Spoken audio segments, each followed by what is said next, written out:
Shalom shalom shalom. இன்று நாம் நீதிமொழிகள் 25ஆம் அதிகாரத்தை படிக்கப் போகிறோம். கண்களை மூடி நாம் கர்த்தரை நோக்கி பார்ப்போம். கர்த்தர் தாம் என்று மறைத்து பேசி ஆவியானவர் தாமே நம்மளை வெளிப்படுத்த கிருபை செய்வாராக. எங்களை அதிகமாக நேசிக்கிற எங்கள் அன்பின் தகப்பனே, ஆவியானவரே, இந்த ஆசீர்வப்பட்ட இந்த காலவேக்க நாங்கள் தகப்பன் நன்றியை நான் ஸ்தோத்தரிக்கிறோம். இம்மட்டும் எங்களை நீர் வழிநடத்தின தேவன், எங்களோடு இத்தனை காலங்களாப்பா காலை தியானத்தில் பேசி வந்த தேவன், இனிமேல் இவங்களை பேசணும் அச்சபிக்கிறோம். இந்த நாள் தியானத்தை ஆசீர்வதிங்க. ஆவியானவர் துவக்கம் முதல் முடிக்கும் உங்கள் பிரசன்னமும் ஆளுகையும் உங்கள் வழிநடத்தில் மாத்திரம் கிருபை செய்யட்டும் தகப்பன். நீர் ஆளுகை செய்யுங்க, வழி நடத்துங்க, பலப்படுத்துங்க. ஆண்டவர் இந்த தியானத்தை உங்களை ஒப்புக் கொடுக்குறோம். நீர் பெருகு நான் சிறுவோம், எங்களை தாழ்த்துறோம், உண்மை எழுத்துறோம். இயேசு கிறிஸ்து நல்ல பிதாவே, ஆமென். அல்லேலூயா. நம்ம உட்காரலாம். இன்று நாம் தியானிக்க போகிற பகுதி நீதிமொழிகள் 25ஆம் அதிகாரம். நம்ம சிறு வயதுலேருந்தே நம்மளுக்கு சொல்லப்பட்ட ஒரு காரியம்னா நீதிமொழிகள் படிக்கணும். ஒரு நாளைக்கு ஒரு நீதிமொழிகள் படித்தா 31 நாளைக்கு 31 நீதிமொழிகள் என்றால் இது வாழ்க்கை நெறிமுறைகள். நம்ம வாழ்க்கையில் அநேக சத்தியங்களை பார்ப்போம், அநேக வரலாறுகள் பார்ப்போம், அநேக காரியங்களை பார்ப்போம். ஆனால் நீதிமொழிகள் நம்ம வாழ்க்கை அடிப்படை நெறிமுறைகளை கொண்டது. வாழ்க்கையில் நான் எப்படி வாழ வேண்டும், நம்முடைய அணுகுமுறைகள் எப்படி, நம்முடைய குணாதிசயங்கள் எப்படி இருக்க வேண்டும் என்று கர்த்தர் நம்மளுக்கு போதிக்கிற ஒரு பகுதியாக இருக்கிறது. இதற்கு ஒரு நம்ம தலைப்பு கொடுக்கலாம். தன் ஆவியை அடக்குகிறவன் ஞானவான். ஆமென். தன் ஆவியை அடக்குகிறவன் ஞானவான். அடக்குகிறவன் என்று சொல்வது தன் ஆவியை கையாளுகிறவன். ஆமென். யார் தன்னுடைய ஸ்பிரிட்டை கண்ட்ரோலாக வைத்திருக்கிறார்களோ அவர்கள் வயசாக, அதாவது ஞானவான்களாக கருதப்படுகிறார்கள். ஆமென். இன்றைக்கி இந்த 25ஆம் அதிகாரம் முழுக்கமாக ஒரு நம் ஆவியை எப்படி நாம் கண்ட்ரோல் செய்வது, ஆவியை நான் எப்படி கண்ட்ரோல் செய்வது என்று, நம்முடைய குணாதிசயங்களை அது எப்படி நாம் கையாளுவது என்ற ஒரு காரியங்களை நாம் இதில் நம்ம பார்க்க போகிறோம். ஏனென்றால் ஒரு ஆவியை நாம் எப்படி அதை கையாளுகிறோமோ அது அப்படி நம்ம செயல்படாமல், சிறிய நெருப்பு இருக்கிறது, அதை நம்ம நெருப்பை நன்மைக்காக உபயோகிக்க முடியும், தீமைக்காக உபயோகிக்க முடியும். அதுபோல் நம்ம சரீரம் என்பது ஒரு சாதாரண பொருளாக இருக்குது. அந்த ஆவியினால் எப்படி நாம் அதை ஆளுகிறோமோ அதன்படி தான் நம்முடைய வாழ்க்கையை மாறும், நம்முடைய செயல்களை மாறும், நம்முடைய செயல்முறைகளும் மாறுகிறதா இருக்கிறது. ஆமென். இதை நாம் 3 பகுதியாக நாம் பிரிக்கலாம். முதலாவது 1 to 16 வரைக்கும், ஒரு 1 to 10 வரைக்கும் ஒரு பகுதியாக நாம் பிரிக்கலாம். இதனா ராஜாக்கள் இடத்திலிட ஞானம் என்ற பகுதியை நம்ம பிரிக்கலாம். 10 to 15 வரைக்கும் நாம் எப்படி, அதாவது அவசரப்படக்கூடாது என்ற ஒரு காரியத்தை நம்ம பார்க்கலாம். 16ஆம் வசனத்திலிருந்து 28வது வசனம் உண்மையாக இருப்பதின் ஆசீர்வாதங்களை நம்ம பார்க்கலாம். இதற்கு உள்ள நம்ம சிறிய தலைப்பாக நம்ம ஒரு பகுதியாக நம்ம வாசிக்க போகிறோம். முதலாவது 1 to 5 வரைக்கும் நம்ம வசனங்களை வாசிக்க கேட்போம். நம்ம 1ஆம் வசனத்தை பார்க்குறோம். நான் சிறு வயதுலேருந்து படித்திருக்கேன், ஆனால் இந்த பகுதி இன்றைக்கு கொஞ்சம் புதுசாக இருந்தது. இது என்னென்னா, யூதாவின் ராஜாவாகிய எசேக்கியாவின் மனுஷர் பேத்தெழுதின சாலமுடைய நீதிமொழிகள். ஆமென். யூதாவின் ராஜாக்களில் நம்ம எசேக்கியா ஒரு ராஜா இருந்தார். ஆமென். இந்த எசேக்கியா ராஜா சாலமோனுக்கு பிறகு சுமார் 270 ஆண்டுகள் கழித்து தான் இந்த சாலமோனின் நீதிமொழிகளை இவர் இதை தேர்ந்தெடுத்து எடுக்கிறாரு. அது மட்டும் இல்லாமல் நம்ம 1 ராஜாக்கள் 4:32 நம்ம பார்ப்போம், படிக்க வேண்டாம். அதில் சாலமோன் 3000 நீதிமொழிகள் எழுதினதாக கூறப்பட்டது. அது பல கருத்துக்கள் பல இடத்துல இருந்தாலும் இவர் 270 ஆண்டுகள் கழித்து இவர் கண்டெடுத்து திரும்ப அந்த நீதிமொழிகளை ஒரு வேதாகமத்தில் சேர்க்கிறதா இருக்குது. ஏனென்றால் நம்ம எசேக்கியா காலத்தில் ஒரு மறுமலர்ச்சியின் ஒரு காலம். மறுமலர்ச்சின்னா ஆண்டவருக்காக பக்தி ரகமாக எழுப்புகிற ஒரு காலகட்டத்தில் நம்ம பார்த்தோம் எசேக்கியா காலகட்டத்தில். அப்போ அந்த காலகட்டத்தில் உள்ள இருக்கிற பழைய காரியங்களை அவங்க எடுத்து திரும்ப மக்களுக்கு கொடுக்குறாங்க. இதை பார்த்திங்கன்னா சாலமோன் சுமார் 12 ராஜாக்கள் அடுத்த ராஜா தான் இந்த எசேக்கியா ராஜா. அதாவது நிறைய ராஜாக்கள் இருக்காங்க. சாலமோன், எரகம் நிறைய ராஜாக்கள் இருக்கு. இது 12 ராஜாக்கள் கழித்து தான் இந்த எசேக்கியா ராஜா காலம் வருது. ஆனாலும் இத்தனை ஆண்டுகள் கழித்தும் என்ன பண்ணது, விசேஷமாக அவர் எடுத்து இதை தொகுத்துருக்கிறாமே. ஏன்னா சாலமோன் நிறைய கருத்துக்களை சொல்லியிருக்கலாம், நிறைய காரியங்களை சொல்லியிருக்கலாம். ஆனாலும் இதை நம்ம 2 தீமோத்தேயு 3:16 பார்க்குறோம். தேவ வசனம்லாம் என்னது, தேவ ஆவியினால் அருளப்பட்டிருக்கு. ஆமென். எத்தனை எழுத்தால் எழுதினாலும் ஒரு ஃபைனல் எடிட்டர், ப்ரூஃப் செக்கர், நான் பரிசுத்த ஆவியானவர். ஆமென். அவர் அனுமதி என்று ஒரு வசனம் இதில் சேர்க்கப்படவில்லை. அவர் அனுமதி என்று ஒரு வசனம், ஒரு எழுத்தும் கூட இந்த வேதாமத்தில் இல்லை. ஆமென். அப்போ இத்தனை காரியங்களை இது ஆண்டவர் என்ன பண்ணிக்கிறார், ஒரு சில காரியங்கள் இந்த நீதிமொழிகளில் நம்ம குறிப்பிடப்படுது. விசேஷமாக இந்த 25ஆம் அதிகாரத்திலிருந்து 29வது அதிகாரம் 27வது வசனம் வரைக்கும் தான் இந்த எசேக்கியா எடுத்து வைத்த வசனங்கள். இது மட்டும் 5 அதிகாரங்களும் எசேக்கியா அந்த சாலமோனுடைய நீதிமொழிகளை எடுத்து கர்த்தருக்கு உடன்பட்ட காரியங்களை இதில் அவர் நமக்கு தொகுத்து வழங்கியிருக்காராமே. ஆனாலும் இது யாருடைய பரிசுத்த ஆவியானவர் நமக்கு வேதாமத்தில் சொல்லப்பட்ட வார்த்தைகள். அதை நம்ம ஆவியானவர் சொன்ன வார்த்தைகளை நம்ம பார்ப்போம். கர்த்தர் நம்மளை ஆசீர்வதிப்பாராக. ஆமென். 2ஆம் வசனத்தை பார்க்குறோம். காரியத்தை மறைப்பது தேவனுக்கு மேன்மை. ஆமென். இன்றைக்கி ஆண்டவர் இந்த உலகத்தை படித்து 6000 ஆண்டுகள் ஆகியும் ஆமென், எத்தனையோ ஞானிகள் எத்தனையோ காரியங்களை இன்னும் அவர்கள் கேள்விக்குறியாக தான், இன்னும் குழப்பமாக தான். நம்ம இதுக்கப்புறம் என்ன நடந்தது என்று தெரியாமல் இருக்குது. ஏனென்றால் ஆண்டவர் அநேக காரியங்களை மறைத்து வைத்திருக்கிறார். ஆமென். ஞானிகளுடைய கண்களுக்கு ஆண்டவர் மறைத்து வைத்திருக்கிறார். அவருடைய ஞானத்தை இன்றைக்கும் யாராலும் ஆராய முடியாது. ஆமென். இன்றைக்கி எத்தனையோ சயின்டிஸ்ட் எத்தனை வந்தாலும் ஒரு சில காரியங்கள் அவங்க மர்மமாக தான் இருக்குது. ஆமென். மரித்த பிறகு ஆவி எங்கே போகிறோம் சயின்டிஸ்டால் நம்ம சொல்ல முடியல. ஆனால் வேதாகம் தான் அது ரகசியத்தை ஆண்டவர் மக்களுக்கு என்ன சொல்லுகிறது. அப்போ ஆண்டவர் யோபுல சொல்லியிருப்பார்ல, ஆண்டவர் எத்தனையோ காரியங்கள் மறைமுக மனுஷனுக்கு எட்டாத அறிவை தான் கர்த்தர் வச்சிருக்காரு. இன்ன வரைக்கும் ஆண்டவர் என்ன பண்ணியிருக்கார், அதை கண்ட்ரோல் செய்து வைத்து கொண்டிருக்கார். அப்போ உலகத்தில் இன்றைக்கி எத்தனையோ மர்மமான எத்தனையோ காரியங்கள் இருக்குது.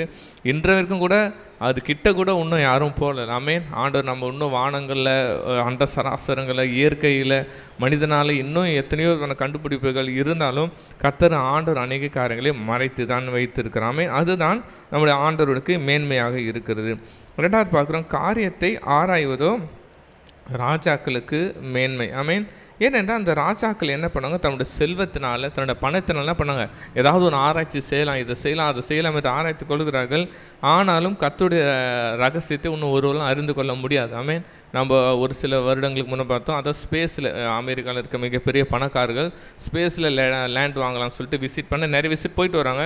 அதில் ஒரு விசிட் திரும்ப லேண்ட் அவங்க போகும்போது ஆமென், ஒரு சின்ன ஒரு விபத்து நடந்து உலகத்தில் பெரிய பணக்காரர்கள் நடந்து மரித்து போயிட்டாங்க. ஏன்? அவருடைய ஞானம், அவருடைய ராஜாவோட மேன்மை என்ன, நான் வானத்திலும் போய் எதாவது செய்வேன், அங்கே அண்ட சராசரங்களும் எதாவது செய்வேன். ஆமென். ஆனால் கர்த்தருக்கு முன்பாக, கர்த்தருக்கு முன்பாக அது என்றும் புலப்படாத ஒன்றாக தான் இருக்கிறது. நம்ம 3ஆம் வசனம் பார்க்கலாம். வானத்தின் உயரமும் பூமியின் ஆழமும் ராஜாக்கள் இருதயங்கள் ஆராய்ந்து முடியாது. ஆமென். அப்போ இதில் ஆண்டவர் என்ன சொல்கிறேன்னா, மகனே, வானத்தில் உயரமும் பூமியின் ஆழமும் ராஜாக்கள் இருதயங்களும் ஆராய்ந்து, ராஜாக்களின் இருதயங்களும் ஆராய்ந்து முடியாது. எதுனா, ஒரு ராஜாவின் இருதயத்தை அவ்வளோ பிளானிங் இருக்கும், மாஸ்டர் பிளான் இருக்கும். ஒரு நகரத்தை ஆட்சி செய்வதற்கணும், ஒரு தேசத்தை ஆண்டு மகரமாக பிளான் இருக்கும். அந்த பிளான் என்ன சீக்கிரட்டை யார் என்ன பண்ண அவ்வளோ சீக்கிரம் அறிஞ்சிக்க முடியாது. ஆமேன். இதில் ஆண்டவர் எனக்கு என்ன வெளிப்பாடுங்கன்னா, ராஜா என்பது இயேசு ராஜா தான். ஆமேன். ஆண்டவர் நமக்கு வைத்திருக்கிற ரகசியத்தை நாம் கண்டிப்பாக உணர்ந்து கொள்ளவே முடியாது. இந்த வசனங்கள் பாருங்கள், கரெக்டான ஒரு எடுத்துக்காட்டு கொடுக்கும். நம்ம ஒரு வசனத்தை வாசிக்கலாம், இதற்கு ஒத்த வசனமாக இருக்கும். ஏசாயா 55ஆம் அதிகாரம் 8ஆம் வசனம் 9ஆம் வசனத்தை நான் வாசிக்கலாம். ஏசாயா 55 8 9 ஆனால் சொல்கிறாரு, உன் நினைவுகள் என் நினைவுகள் அல்ல, உன் வழிகளும் என் வழிகள் என்று கர்த்தர். ஏன்னா வானத்து பூமிக்கு எவ்வளோ தூரவோ அந்த அளவுக்கு நான் என்னுடைய அறிவுகளை பார்க்கல, என் நினைவுகள்லாம் பண்ணுறது உயர்ந்திருக்கிறது என்று சொல்கிறேன். ஆமேன். அந்த ராஜா இன்றைக்கி நம்மளை பார்த்தோம் சொல்கிறார், மகனே வாழ்க்கையில் இதை செய்யலாம் அதை செய்யலாம், என்ன தான் நம்ம செய்யலாம் நம்ம நினச்சிருப்போம். ஆமேன். நம்முடைய ராஜா நம்மை காட்டிலும் உயர்ந்ததான் நமக்கு வைத்திருக்கு. ஆமேன். நம்முடைய ராஜாவுடைய பிளானை நம்மளால் கண்டு கொள்ளவே முடியாது. ஆமேன். கர்த்தர் நமக்கு வைத்திருக்கல, கண் காணவில்லை, காது கேட்கணும், இருதயத்தில் கூட தோன்றதில்லை. ஆனால் கர்த்தர் தமக்கு ஆயத்தம் பண்ணி வைத்திருக்கிறார். ஆமேன். அல்லேலூயா. 3ஆம் வசனம் படிக்கும்போது நம்முடைய இயேசுவை குறித்த மனசு சந்தோஷமாக இருக்குது. ஆண்டவரே, நீங்கள் தான் என் ராஜா இல்லை, என் வாழ்க்கையில் என்ன திட்டம் என்ன பிளான்ஸ் நெக்ஸ்ட்டு நான் என்ன பண்ணணும் தெரியல, ஆனால் ஒரு நிச்சயம், எங்கள் ராஜா நீங்கள் இருக்கீங்க. எங்களுக்கு நாங்கள் நினச்சி பார்க்க முடியாத வானத்து பூமிக்கும் உயரம் தான். அந்த அளவுக்கு கூட கர்த்தர் நமக்கு என்ன வைத்த ஆசீர்வாதத்தை தேவன் கண்டிப்பாக நம்மளுக்கு சுதந்திரத்து கொள்ள கிருபை செய்வார். ஆமேன். 4ஆம் வசனத்தை பார்க்குறோம். வெளியே நின்று களிம்பை நீக்கிவிடு, அப்பொழுது தட்டான நல்ல உடைமை பிறக்கும். ஆமாம். களிம்பு என்பது ஒரு களிமண்ணை போன்ற ஒரு காரியத்தை குறிக்கிறது. என்னென்னா, அதை நம்ம அடியிலேருந்து பூலிருந்து அழுகு எடுக்கும்போது ஒரு நல்ல வெள்ளி, அது பர்ஃபெக்டான அது காரியம் இருக்கும்போது ஒரு களிமண் இருக்கும்போது அது சுத்தமாக இருக்கப்படாது. வெள்ளியும் சரி நம்ம பொண்ணும் சரி, அதில் இருக்கிற களிம்பு அதோட மண்கரை அப்புறம் நீக்கின பிறகு தான் சுத்த பொண்ணாக. யோபு சொன்னது போல் என்னை என்ன பண்ண புடமிட்டு பாருப்பா, அப்போ நான் என்ன பண்ண சுத்த பொண்ணாக விளங்குவேன். ஆமென். அப்போ இதுலேருந்து என்ன சொல்லுகிறது, 2 காரியங்கள். ஒன்று, ஒரு சில அரசவைகள் ஒரு சில கமிட்டியில் என்ன இது போல் ஒரு சில மக்கள் என்ன பண்ணுவாங்க, களிம்பை போன்ற இருப்பாங்க. அவர் யாரு கூட ஓட்ட மாட்டாங்க, யாராவது ஒரு பிரச்சனை காரியங்கள் இருக்கும். அப்போ அந்த நபர்களை அது விட்டு நீக்க விடுதான். ஏன்னா 4ஆம் வசனம் 5ஆம் வசனம் ஒன்றுக்கொன்று இணைந்தது. ராஜாவின் முன்பு துஷ்டரை நீக்கிவிட, அப்போது சிங்காசனம் நீதியினால் நிலைத்திருக்கும். ஆமென். அப்போ 2 வசனங்கள் என்ன சொல்லுகிறது, ஒரு கமிட்டியில் ஒரு அரசபைக்கு முன்னாடி துஷ்டரை என்ன பண்ண அந்த இடத்துல நீக்கிவிடு, அப்போது தான் அந்த இடத்துல என்ன பண்ணுவாங்க, ஒரு சமரசம் நடக்காம. சமீபத்தில் ஒரு பெரிய போதகர்கள் மாநாடு நடந்தது, 2000 போதகர்கள் ஏற்படுற மாநாடுகள். ஆனால் அதில் ஏற்பட்ட ஒரு சிறிய அதாவது அதில் ஒரு 72 பாஸ்டர்களுக்கு ஏதோ ஒரு முரண்பாடான காரியம். அந்த 2000 பேர் இந்திய தேசம் முழுவதும் வந்து பண்ணாங்க. ஆனால் அந்த வெறும் அந்த 72 பேர் ஒரு பிரச்சனையை உண்டு பண்ணிட்டாங்க. நிறைய பிரச்சனைகள் காவல்துறை அந்த மாநாடு ஈவினிங்குள்ளே கேன்சல் ஆகிடுச்சு. அப்போ என்னடா இவ்வளோ பெரிய காரியம், ஏன் அவர் களிம்பை போன்ற ஒரு சிறு களிம்பு என்ன பண்ணுகிறது, அவ்வளோ பெரிய பிளான் இவ்வளோ சூப்பராக ஏதாவது தேசத்துக்காக செய்யணும்னு சொன்னாங்க. ஆனால் என்ன பண்ணாங்க, ஒரு களிம்பான விஷயங்கள் அந்த நபர்கள் என்ன பண்ணுறாங்க, பெரிய காரியத்தை அவர்களால் அது நிறுத்தப்படுகிறது. ஆமென். அப்போ நம்ம கூட வாழ்க்கையில் நம்ம எல்லாரையும் நம்ம நேசிக்கணும், எல்லாரும் நம்ம கூட இருக்கணும், எல்லாரும் நம்ம ஒரு ஆத்மா எப்படி போடக்கூடாது நம்ம நேசிக்கிறத விட ஒரு சிலமான களிம்பான மக்களை விட்டு நாம் விலகுவது நமக்கு நல்லது. ஆமென். அப்படிப்பட்ட விற்களை நாம் தூரத்தில் வைப்பது அது நல்லது. அதை தான் நான் சொன்னேன், அவிசுவாசம் நீ பிணைக்கப்படாதிருப்பாக, அவங்களோடு நீ இணைக்கப்பட்டு அவங்களோட அந்யோன்யமாக இருப்பது நமக்கு அது ஆபத்தை விளைவிக்கும். ஆமென். நாம் வெள்ளியை போல கர்த்தர் நம்மை சுத்தமாக வைத்திருக்கிறார், நமக்கு ஆசீர்வாதத்தை வைத்திருக்கிறார். ஆமென். அல்லேலூயா. அது மட்டும் இல்லாமல் இது 2வது அர்த்தமும் நம்மிடத்தில் காணப்படுகிற களிம்புகள். ஆமென். நம்மிடத்தில் காணப்படுற தேவையில்லாத விஷயங்களை நாம் எப்போது நம்மை விட்டு அகற்றுகிறோமோ அப்போது கர்த்தருக்காக நாம் சுத்த பொண்ணாக சுத்த வெள்ளியாக கர்த்தர் நம்மை பயன்படுத்துகிறார் இருக்கிறாமே. ஒரு மனுஷனுக்கும் ஏதாவது ஒரு களிம்பு இருக்கும். எனக்கு தனிப்பட்ட வாழ்க்கையில் ஒவ்வொரு மனிதருக்கும் ஒரு சில களிம்பான விஷயங்கள் தேவையில்லாத விஷயங்கள் இருக்கும். அந்த குணத்தை நாம் எடுத்து போட்டு விடும்போது அதை எடுத்து அது கடினமாக தான் இருக்கும் அந்த ப்ராசஸ்ஸு. அதனால் எடுத்து போடும்போது கர்த்தர் நம்மை சுத்த பொண்ணாக வைத்து நம்மை அழகு பார்க்குற தேவனாக இருக்கிறார். ஆமென். இல்லையா? இப்போ அடுத்த பகுதி நம்ம சிறு 2 வசனங்களாக நம்ம பார்க்கலாம். 6-7 படிகள். அப்போ இதில் என்ன சொல்கிறாரு, இந்த 2 வசனங்களோட தலைப்பு சொல்லலாம், அரசர்களுக்கு முன்பாக எப்படி நடந்து கொள்ள வேண்டும். இதில் சொல்லுங்க, ராஜாவின் சமூகத்தை நீ என்ன பண்ணாத, இதுவும் இந்த 2 வசனங்களும் சேர்ந்தது. 12 பெரியவர்களை சார்த்தி நீ கண்டு தாழ்த்தப்படுவது நல்லதல்ல, உன்னை மேலேவான்னு சொல்லும்போது தான் உனக்கு என்னது மேன்மை. ஆமேன். இந்த விஷயத்தை நம்ம யோசிச்சு பார்ப்போம். ஆமேன். புதிய ஏற்பாட்டில் யார் சொல்லியிருப்பா? ஜீசஸே சொல்லியிருப்பார். ஆமே. அப்பா நீ ஒரு லூக்கா படிக்க வேண்டாம் சொல்லிடுறேன். லூக்கா 14ஆம் அதிகாரம் 8ஆம் வசனத்துலேருந்து 11ஆம் வசனம் இருக்கும். எப்பா நீ ஒரு விருந்துக்கு போகும்போது நீ முன்பாக போய் முன்னாடி நீயே என்ன பண்ணாத, உட்காராத, பின்பாக உட்காரு. பின்பாக உட்காந்து ஒரு வேளை அவன் உன்னை மேன்மைப்படுத்தி உன்னை முன்பாக அழைத்தால் அது மேன்மையாக இருக்கும். ஆனால் நீ முன்பாக போய் அந்த விருந்தில் உட்காந்துட்டு அவன் உன்னிலும் பார்க்கலாம் ஒரு மேன்மையான ஒரு நபரை கொண்டு உன்னை பின்னால் தன்பது அவனுக்கு அவமானமாக மாறிவிடும். அதனால நீ என்ன பண்ணு, உன்னை தாழ்த்தி நீ ஒப்புக்கொடு என்று சொல்லுகிறார். ஆமேன். அதுதான் யாக்கோபு 4ஆம் அதிகாரம் 10ஆம் வசனம் சொல்லுது, கர்த்தருக்கு முன்பாக நீங்கள் தாழ்மைப்படுங்கள். ஆமேன். அப்போது அவர் உங்களை உயர்த்துவார். ஆமேன். இதுலேருந்து ஆண்டவர் எனக்கு ஒரு வெளிப்பாடு சொன்னார். இந்த ராஜாவும் பரலோக ராஜாவை குறிக்கிறது. ஆமேன். ஆண்டவர் சொல்கிறார், மகனே நீ எனக்கு முன்பாக என்ன பண்ணாத, உன்னை நீ பெருமை காட்டி கொள்ளாதே, உன்னை என்ன பண்ண காரியத்தை நீ செய்து கொள்ளாதே. ஆமென். நான் உன்னை ஒரு நாள் உயர்த்துவேன், அதுதான் உனக்கு மேன்மையாக இருக்கும். ஆனால் நீயே உன்னை சுயமாக உயர்த்தி கொள்வது அது உனக்கு என்றைக்கு இருந்தாலும் அது ஆபத்தை விளைவிக்கும். ஆமென். ஊழியத்தில் கூட ஊழியத்தை கொடுக்கிறவர், சபையை நிர்வாகி இருக்கிறவர் அனைவரும் ஆண்டவராக இயேசு கிறிஸ்துவும் ஆவியாரும் இணைந்து தான் இந்த பொறுப்பில் கூட. ஆமென். ஒரு சில நபர்கள் நான் இந்த பதவி எனக்கு இந்த ஒரு சில காரியங்கள் சபைகள் எனக்கு இந்த பதவி வேணும், தன்னோட மனித முயற்சியால் போகும்போது கூட ஒரு சில தோல்வி இழந்து கீழே. ஆனால் கர்த்தரால் எவன் ஒருத்தன் உயர்த்தப்படுகிறான் அவனுக்கு கீழே வந்ததாக சரித்திரமே. ஏன்? அவன் கர்த்தர் அவனை பார்த்தவனு அவனை வெள்ளியை போல புடமிட்டு அவனை சுத்தமாக்கி அவனை தகுதிப்படுத்தி அவன் ஆண்டவர் உயர்த்தி வைக்கிறது இவனாக இருக்கான். ஆமென். அப்போ நம்ம வாழ்க்கையில் கூட ஒரு நினச்சிக்கணும், கர்த்தர் எப்போ நம்மளை உயர்த்துறாரோ அதற்கு பிறகு நம்ம தாழ்ந்து போவது உலகத்தால் முடியவே முடியாது. ஆமென். கர்த்தர் எவனை உயர்த்த சித்தமாக இருக்கிறாரோ கண்டிப்பாக உயர்த்துவார். ஆமென். அது பூமியின் ராஜாக்கள் முன்பாக உயர்த்துவார். நம்ம எந்த தான் ஐயோ நான் தாழ்மையை நினைக்க நேரில் கர்த்தர் நம்மளை கூப்பிட்டு ஆமென் முன்பாக வா என்று நம்ம அழைத்து அழகு பார்க்கிற ஒரு காலங்கள் நமக்கு வரும். ஆமென். கர்த்தரால் அது நம்மளோட சுய சுய முயற்சிகளோ சுய காரியங்களை விட்டுட்டு நாம் கர்த்தர் இடத்துல நம்ம தாழ்மையாக இருக்கும்போது கர்த்தர் நம்மளை கண்டிப்பாக உயர்த்துகிற தேவனாக இருக்கிறார். ஆமென். அப்போ நம்ம என்ன பண்ணுவோம்? கர்த்தருக்கு முன்பாக மனுஷன் தாழ்மையாக இருப்போம். தாழ்மை உள்ள தேவன் கண்ணோக்கி உயர்த்துகிற தேவனாக இருக்கிறார். அடுத்த பகுதி நம்ம வாசிக்க வரும் 8லிருந்து 10வது வசனம் வரைக்கும் ஒரு பகுதி வாசிக்கலாம். இதில் என்ன சொல்லுகிறது? ஒரு அருமையான காரியத்தை இதில் நம்ம வழக்காட பதற்றமாக இப்போ இது 3 வசனங்களும் ஒரே கருத்தை தான் குறிக்கிறது. நீ அயலோட மாத்திரம்னா வியாஜத்தை குறித்து வழக்காடு, நீ ரகசியத்தை வெளிப்படுத்தாதே, மற்றபடி நிந்திப்பான அவமானம் ஒன்று விட்டு நீங்காது. ஆமென். இது என்ன சொல்கிறாருன்னா, ஒரு காரியத்தில் நாம் எடுக்கும்போது அடிக்கடி முடிவுகள், அதாவது உடனடியான முடிவுகளை எடுத்து நான் இந்த பிரச்சனைக்காக போயிடுறேன், அவராண்ட இந்த பிரச்சனை சால்வ் பண்ணுறதுக்கு போயிடுறேன்னு சொல்லிட்டு நீங்கள் அதெல்லாம் பண்ணாதீங்க, செய்யாதீர்கள். உங்களால் முடிந்தவர்களுக்கு நீங்கள் என்ன சமாதானத்தை உண்டு பண்ணி உங்களால் முயற்சி செய்யுங்க. ஆமென். உங்களால் எவ்வளவு முயற்சி செய்யுமோ அதை செய்யுங்க. அதுக்கப்புறம் முடியவில்லை என்றால் நீங்கள் அது காரியத்தை செய்யுங்கள் என்று கர்த்தர் சொல்லுகிறார். ஆமென். நம்ம எடுத்துக்கொள்ளலாம் அந்த 1 கொரிந்தியர் 6ஆம் அதிகாரம் 1ஆம் வசனத்துலேருந்து நீங்கள் 6ஆம் வசனம் வரைக்கும் பார்த்தாலும் அதுதான் சொல்லிருக்கோம். உங்களில் ஒருவனுக்கு வேறோட வழக்கு உண்டானால் வழக்காம்படி நீங்கள் பரிசுத்தவானிடத்தில் போகாமல் அநீதி காரியத்தில் போக புனிதன். அப்போ பவுலும் சொல்கிறார், எப்பா உங்களுக்கு ஒரு பிரச்சனை இருக்கும்போது பரிசுத்தவான்கள் இருக்காங்க, ஆண்டவரால் அழைக்கப்பட்டிருக்காங்க, நீங்களே பேசி அதை தீர்த்துக்கொள்ள. ஏன் நீங்கள் அநீதி காரியத்துக்கு ஏன் வழக்கு ஒரு வழக்கு ஒரு காவல்துறை அது நீதிமன்றம் ஏன் நீங்கள் அதை நாடுறீங்க? அதை விட நீங்களே அந்த வழக்கை என்ன பண்ணீங்க தீர்த்து கொள்ளலாமே என்று சொல்லுகிறார். ஆமென். அது இல்லாமல் மத்தேயுல நம்ம ஜீசஸ் அருமையான ஒரு காரியத்தை சொல்லியிருப்பார். மத்தேயு 5ஆம் அதிகாரம் 25ஆம் வசனத்தில் நான் படிக்கிறவங்களுக்காக, எதிராளி உன்னை நியாயாதிபதியில் ஒப்புக்கொடாமலும் நியாயாதிபதி உன்னை சேமிடத்தில் ஒப்புக்கொடாமலும் சிறைச்சாலையில் வைக்கப்படாமல் இருக்கும்படியாக நீ எதிராளியுடைய வழியில் இருக்கும்போதே சீக்கிரமாக அவனோட நல்மனம் பொருந்து. எப்பா ஏன் உனக்கு நீ கேஸ் போகிற கோர்ட் போகிற, ஏன் அந்த பெரிய காரில் செய்கிற, அதை காட்டில் நீ நல்மனம் பொருந்தது உனக்கு அது மிகவும் நல்லதாக இருக்கும் என்று சொல்கிறாமே. ஒரு அறிஞர் சொல்லுகிறாரு, அதாவது என்ன சொல்கிறாருன்னா, நீ ஒரு வழக்கை நம்ம பேசி தீர்த்துக்கலாம், காவல்துறைக்கு ஏன் போகிறீங்க, நீதிமன்றம் தான், அதை விட இதுதான் நம்மளுக்கு பெஸ்ட்டாக இருக்கும் என்று கர்த்தர் நம்மளுக்கு சொல்கிறாமே. ஒரு வேத அறிஞர் சொல்கிறாரு, ஒரு காரியத்தில் கோர்ட்டில் போய் ஜெயிக்கிறதுக்கு 8 விஷயம் மிக சாத்தியமாக இருக்கணுமா. 8 விஷயம். ஒன்று அதுக்கு நல்ல ஒரு காரணம் இருக்கணுமா. நம்ம கோர்ட்டில் கேஸில் போட்டு ஜெயிக்கிறதுக்கு ஒன்று நல்ல காரணமாக இருக்கணும். நல்லது. 2 நமக்கு நிறைய பணம் இருக்கணுமா.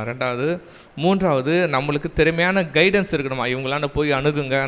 4வது நல்ல ப்ரூஃப், நல்ல ஆதாரம் இருக்கணுமா ஒரு கோர்ட்டில் கேஸில் ஜெயிக்கிறதுக்கு. நம்மளுக்கு திறமையான சட்ட ஆலோசகர்கள் வேணுமா, நல்ல வழக்கறிஞர் வேணுமா, நல்ல நீதிபதி வேண்டுமா. ஆமென்.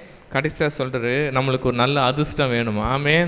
இந்த 8 விஷயத்தில் ஒரு விஷயம் கம்மியாச்சுன்னா கூட உன்னால் அதுலேருந்து ஜெயித்து வர முடியாது. ஆமாம். ஏன்னா 8 விஷயத்தான் காம்ப்ளிகேட்டாக ஒரு விஷயத்தில் லீக் ஆனால் கூட லாக் தான். அதுக்கப்புறம் என்ன பண்ண, அதுலேருந்து நம்ம வெளியே வர முடியும். இன்றைக்கி நம்ம பார்க்குறோம், அதற்காக நாம் ஜெபிக்க தான் வேண்டும். ஏன்னா இப்போ நாளடைவில் என்ன பண்ணுது, வழக்குக்கு உதவிக்காக வழக்கறிஞர்கள் போகும்போது ஆனால் அவர்களை பணத்தில் ஏமாற்றி அவர்களை திருப்ப அலைய விடுகிறது இப்போ இந்த காலகட்டத்தில் சகஜமாக இருக்கிறது. நாங்கள் ஒரு 2 நாட்கள் கூட ஒரு விஷயத்தை கேள்விப்பட்டோம். அவ்வளோ கஷ்டப்பட்டு வழக்கறிஞர்கள் என்ன பண்ணுறாங்க, திரும்ப அவங்களை ஈடுகடுத்து பல விதமான காரியங்கள் நடைபெறுகிறது. இதற்கு தான் ஆண்டவர் சொல்கிறார், மகனே அதற்கு நீ போகிறதுக்கு முன்பாக உன்னுடைய பணத்தை நீ சேமிக்கலாமே, உன்னுடைய நேரத்தை சேமிக்கலாமே, உன்னுடைய உழைப்பை நீ சேமிக்கலாமே. அதற்கு முன்பாக என்ன பண்ணி நீ நல்மனம் பொறுத்து கூப்பிட்டு அமைத்து வைத்து அவங்களை பேசுவது அது நமக்கு நல்லதாக இருக்கும். ஆமென். ஹல்லேலூயா. அப்போ இன்னைக்கு கூட நம்ம என்ன பண்ணோம், அவ்வளோ சீக்கிரம் ஒரு விஷயத்தை பெருங்களான போயிட்டு அதாவது இன்றைக்கே நான் அவரான போகிறேன் முறையிடுறேன், அதை விட நம்மளால் எந்த அளவுக்கு முடிந்து பேசி தீர்க்க விடுமோ அதை நம்ம செய்யும்போது கர்த்தரும் அதை தான் எதிர்பார்க்கிறார். ஆமென். ஹல்லேலூயா. அடுத்தபடியாக இந்த வசனத்திலிருந்து ஒரு வசனமாக நாம் தியானிக்க போகிறோம். 11ஆம் வசனத்தை வாசிக்கலாம். இது என்ன சொல்லுகிறது, ஒரு ராஜாவின் அரண்மனையில் இருக்கிற ஒரு காரியங்கள். அது என்ன, அதாவது ஒரு வெளியேற பெற்ற காரியங்கள். வெள்ளி தட்டில் பொற்பழங்கள், கோல்டனில் ஆர்னமெண்ட்ஸ் வைக்கிறது, அந்த ஆப்பிள்ஸ் அப்படி ஆங்கிலத்தில் குறிப்பிடுது. அதை வைப்பது என்ன, ஒரு மேன்மையான காரியம். ஆமென். அது ஏன் சொல்கிறேன்னா, அந்த கோல்டு எடுத்து நம்ம சேத்துல போட்டால் அதோடைய வேல்யூ என்ன இருக்கும், அது நாச்சமாக தான் போகும். அந்த கோல்டு எடுத்து வேற எல்லாத்து குப்பையில் போட்டால் அதோடைய நாச்சம் தான் அடிக்கும். ஆனால் அந்த கோல்டான ஒரு காரியத்தை வெள்ளித்தட்டில் வைக்கும்போது அது இன்னும் அழகப்படுத்துகிறது. ஆமென். அப்போ இதுலேருந்து ஆண்டவர் நமக்கு என்ன சொல்கிறான்னா, கோல்டு என்பது நம்முடைய வார்த்தைகளை குறிக்கிறது. ஆமென். நம்ம நல்ல வார்த்தைகளை நல்ல இடத்துல சொல்லும்போது ஆமென் அது இன்னும் அதிகமாக பலன் தருகிறதா இருக்கிறது. ஆமென். நம்ம நல்ல வார்த்தைகளை சொல்லும்போது இன்னும் அவங்களுக்கு அது வாழ்க்கையில் உபயோகமாக இருக்குது. எத்தனையோ பேர் நம்ம கடின சூழ்நிலைகள் இருப்பாங்க. ஆமென். அவங்களுக்கு சொல்லும்போது கஷ்டப்படுற சூழ்நிலை இருப்பாங்க. நம்ம எத்தனை பேர் நம்ம பொண்ணான வார்த்தைகளை அவங்களுக்கு சொல்கிறோம். அவங்க கவலைப்படாதீங்க, கர்த்தர் உங்களை தேற்றுவார், கவலைப்படாதீங்க, என்ன பண்ணுங்க, கர்த்தர் உங்களை மாற்றுவார். நம்ம எத்தனை பேர் அந்த கஷ்ட நேரத்தில் கஷ்டத்தை குறித்து நம்ம சொல்லுகிறோமே, அப்படி சொல்லப்பட்ட வார்த்தைகள் அவங்களுக்கு நன்மையாக மாறும். நாங்கள் அந்த 2 நாள் மீட்டிங் போகும்போது ஒரு ஐயா சாட்சி சொன்னார். ஒரு போதகர் வந்து ஹவுஸ் விசிட்டிங் போகிறாங்க. அவங்களுடைய பிலீவர் வீட்டுக்கு போகிறாங்க. பிலீவர் வீட்டில் பார்த்தோன்னா பக்கத்து 2 வீடு தாண்டி ஒரே சத்தம். ஒரு குடிக்காரர் கத்திட்டு மனைவியோட சண்டை போட்டுக்கிறார். ஒரே சத்தம். இவங்க 2 கேட்குறாங்க, என்னம்மா அது ஒரே சத்தமாக இருக்குது? இல்லையா, அந்த பக்கத்து வீட்டுக்கு பயங்கரமான குடிக்காரர், எப்பவுமே மனைவி வேண்ட சண்டை போட்டுன்னே இருப்பார், என்ன சத்தம் இருக்கும். இருமா அவங்களுக்கு போய் ப்ரேயர் பண்ணலாம். ஐயா நீங்கள் போயிடாதீங்க, உங்களையும் அவர் எதாவது சொல்லிட போகிறார், ஏன் உங்களை நீ தயவுசெய்து பண்ணி. இல்லைம்மா இருங்க, நான் அவரு போய் பார்த்துட்டேன். ஏன்? ஆவியானவர் இவருக்கு ஒரு உந்துதல் தரார், என்ன பண்ணலாம், நம்ம போயிடலான்னு. அவராண்ட போய் பேசுகிறாரு. எப்பா நான் நல்லா இருக்கியா, சோத்திரம். அவர் பார்க்குறாரு, இன்னையா இவர் எனக்கு வந்து என்ன பண்ணுறாரு, சோத்திரம் சொல்கிறேன். சார் சொல்லுங்கள், உங்களுக்காக நான் ஜெபிக்கலாமா? எனக்கா நீங்கள் ஜெபிக்க போகிறீங்க? நீங்கள் ஏன் இல்லையா, நீங்கள் கஷ்டப்படுறீங்க தெரியுது, ஆண்டவர் உங்களுக்காக ஜெபிக்க சொல்கிறாரு, உங்களுக்காக ஜெபிக்கிறேன்.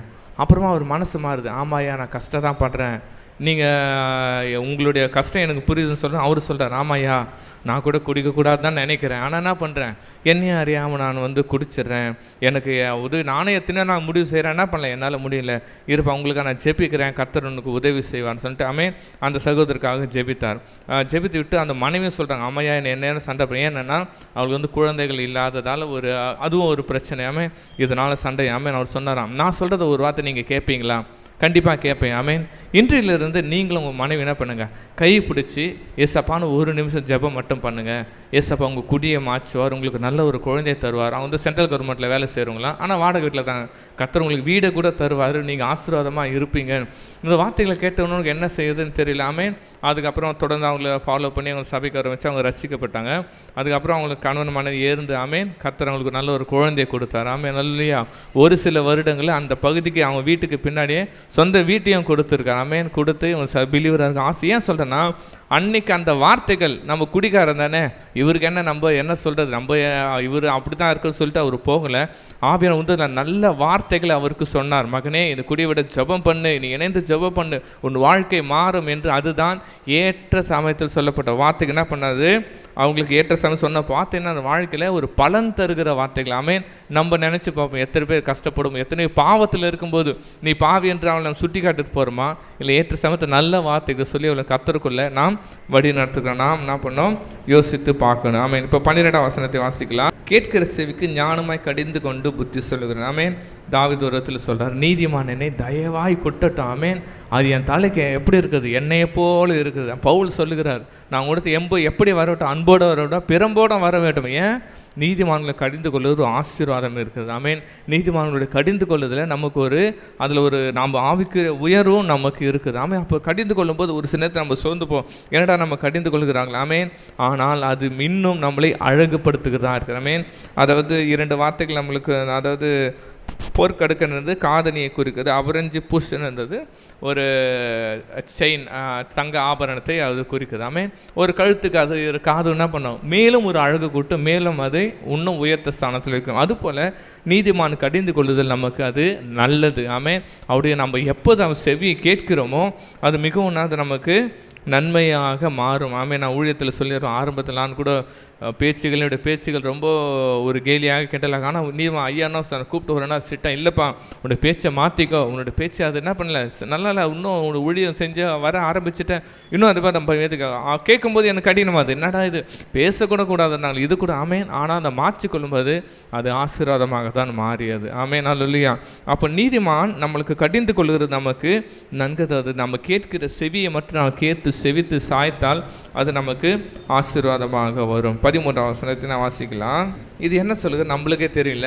சம்மர் சீசனில் ஒரு மழை பெஞ்சா, ஆஹா அதான் பூமி குளிர்ற மாரி ஒரு மழை பெஞ்சா நம்மளுக்கு ஒரு பெருமூச்சு விடும். அப்பா இன்றைக்கி 2 நாள் என்னது மழை இருக்குது, வெயில் தெரியல. ஏன்? அந்த கோடை காலத்தில் அது அருமையாக இருக்கிறது. அது இல்லாமல் இதுக்கு இன்னொரு அர்த்தமும் சொல்லப்படுது. கோடை காலத்தில் வேலை செஞ்சுட்டு களைப்பாக வரும்போது, ஆமென், நம்மளுக்கு ஒரு கூல்ட்ரிங்க்ஸ் குடித்தா எப்படி இருக்கும், ஒரு குளிர்பானம், அப்பா வெயில் எவ்வளோ தாகத்தால் ஒரு தண்ணியை குடித்தா எப்படி இருக்கும், அது மிகவும் இன்பமாக இருக்கும்.